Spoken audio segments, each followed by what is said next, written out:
Exodus 14:16.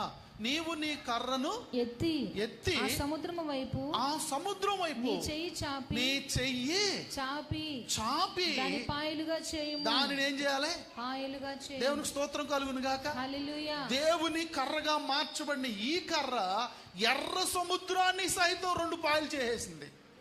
హల్లెలూయా. చూసారండి, మోషే కర్రగా ఉన్నప్పుడు జరిగినాయా ఈ అద్భుతాలన్నీ? దేవుని కర్రగా మారినప్పుడు జరిగినాయా?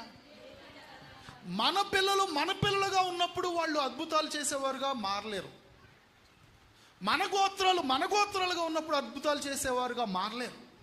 మన పిల్లలు దేవుని పిల్లలు అవ్వాలి, మన గోత్రాలు దేవుని గోత్రాలు అవ్వాలి.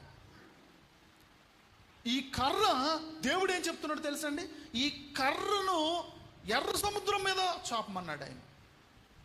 ఎర్ర సముద్రం మీద చాపమంటే ఆయన దేవుడు చెప్పినట్టే చేశాడు మోషే. ఎర్ర సముద్రం మీద చాపితే ఆ ఎర్ర సముద్రం సహితం ఏమైపోయింది చెప్పండి? 2 పాయలుగా చీలిపోయింది.